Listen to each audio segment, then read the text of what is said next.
Here with me, we have my aunt, Yuk-Sem One.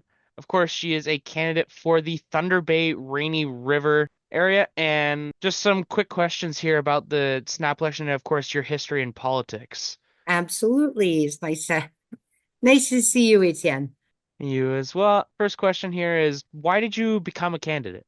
So I started, I think, really, when I was a kid. I was probably, one of the kids that liked to argue a lot. And when I saw injustice or unfairness, I would always stand up for my friends, and make sure that people would, you know, take the time to better understand what the issue was, and then I would advocate for it. I was from a small French community, so I started advocating and really fighting for the rights of the English community to have, the English cards in the store and to have more books in our library. From there, in my career as a teacher and in the university sector, I became one of the local presidents in my union. And for 7 years, I was really the voice standing up for the rights of the workers, of my coworkers. And from there, I joined the union on staff to be a litigator. So that allowed me to once again fight for people and fight for the rights and try and really make sure that there were the that the unfairness and injustice of the world was being addressed. So in 2019, I became the NDP candidate. They asked me to continue being a leader in the community. I said, sure, why not? Let's see. And I did really well. I got 20 about 29% of the vote, and it was a three-way tie. And then in 2021, when they called a snap election during the pandemic or right after the pandemic, in order to get that mandate to continue the way that the government was functioning, I ran again and also improved my standings. And that show allowed me to, through those two campaigns, to really connect with community. And I connected with people and was able to really say, hey, what are the top issues? What do you think the government should be doing? And to be able to stand up and understand really what was going on. Over the last 6 years, I've continued that work with Jagmeet Singh, who's come to Thunder Bay, probably 6 or 8 times. I've invited him here, he's come, and that cemented really the presence of the NDP in Northern Ontario and be able to talk about our issues. So when they said, are you going to run in 25? The answer is absolutely yes, because uh, I think that New Democrats are the ones that hold the government to account. And I want to be that voice in Parliament for Thunder Bay Rainy River. Absolutely, and I get and kind of branching more into that community. We were talking about how you go door to door campaigning and trying to rally every individual vote. Um, with these snap elections consistently being called, could you predict this snap election? Did it make it a little bit easier to kind of plan where you were going to be campaigning? Um, Yeah, how so one of the things, so in 2019, it was pretty set. We knew that it had run its course over the 4 years. So we had the whole summer, we had 100 days where I campaigned instead of just the writ period, which is anywhere from 5 to 8 weeks by law. And then in 2021, it was a snap election. So they called it because there was a top issue we needed to ensure and give the Canadian voter uh, a choice of whether or not they wanted to change the government or keep on going. And then now it's been 4 years. So the election was supposed to be called in October. And with Trudeau being called to resign and eventually resigning and the Liberals getting a new leader, we pretty much knew that back in December when all of this started, when Chrystia Freeland announced that she was no longer going to be Deputy Prime Minister and the Minister of Finance, that started a whole chain reaction uh, into this election. When in Ontario, we're now just coming out of a snap election that was called provincially. And that was done more strategically for a popular vote, right? It's not because it needed to be done. It's not because it had run its course. There was not a top issue. Although, Trump was just coming in, the tariffs were starting to be announced. So people, um, I think that the provincial government wanted to give people a chance to say, hey, what do you want to do? And that's when they call the snap election. So in this one, federally, because of the change in leadership, because we need to have, I think, some security of going forward, they called the election early. How does that change my campaign?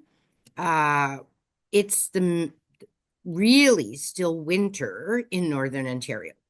So Thunder Bay, when we go to my riding is 40,000 square kilometers. It goes from Thunder Bay all the way to Rainy River, which is, anywhere from around 500 kilometers from here. So the round trip takes me 10 hours. And that's only hitting the main communities, not all the First Nations that are all over the territory.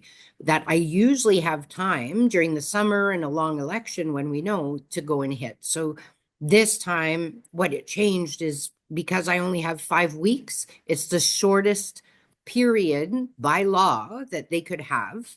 And because it was a snap election in the middle of winter, I am traveling on winter roads and really climbing over snowbanks and things like that to try and get to as many doors as I can. The good thing is that I had 200, 100 days in 2019, 100 days in 2021. So instead of just having the 37 days, I actually have 237 days of campaigning and 6 years of building my name and community. So, to me, I feel like this is just par for the course. I was ready for it. I've been ready for it for 4 years. You're mentioning, especially with President Trump and how it's kind of forced everyone to really address politics. Has that forced you to kind of change what you're talking about when you're going door to door? Well, one of the things when we like I usually in 2019 and 2021 collectively I knocked on over 10,000 doors. Uh, and in that time, I had a lot of conversations with a lot of people about a lot of different issues. What I'm finding this time at the door is when I go to the door, it's more or less three top issues. One is the tariffs and our economy. One is about maintaining our health care. And the other one is about how life is just not affordable anymore, be it housing, rent or owning a home, buying groceries, trying to get a car, any of those things that used to be what a young adult could look forward to building towards. Now, the younger adults and young families are finding it absolutely that the dream is so far away that is discouraging. And they're looking to the government to say, hey, you got us into this mess. How are you going to get us out?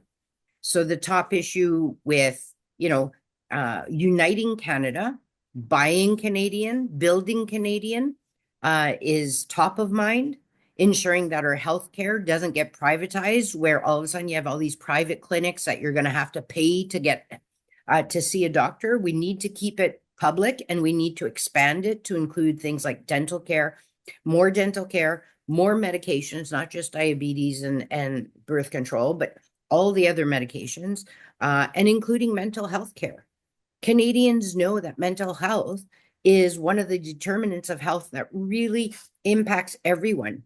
And the cost of going and getting help when you're having mental health issues is astronomical. It's up to, sometimes $175 to $250 an hour just to get help. So imagine being able to use your health card to go and access those services. It would change so many lives. And then, for the affordability, it's How come we're paying so much for groceries? How come we're paying so much for rent and houses in a country that has so much land and so much potential that a good education and a good job should give you a good life? But we're not there anymore. So what the New Democrats, what the NDP are going to be doing is that we want to make sure that we're building affordable houses that are not for profit. We're not going to sell off government land and sell it off to these private developers that are going to build big houses that nobody can afford. That's not actually going to help anything. We want to make sure that they're starter homes, that they're affordable, that people can move into them, that are not for profit, so either for renting or that we build starter homes that people can afford, that the government is not in it to make the big bucks. We're in it to make sure people have houses and can start their lives. And I think those things will actually help Canadians, um, in this market, in their lives, and will make that real difference over the next 4 years. Thank you again, Yuk-Sem, for your time. It's been a pleasure. Absolutely. Thank you. And I hope that everybody gets out and votes. Canadian democracy is one of the things that, we hold dear. People are talking about it. Hopefully people will be interested and be determined enough to get out and vote on April 28th. Thank you, Etienne. Thank you.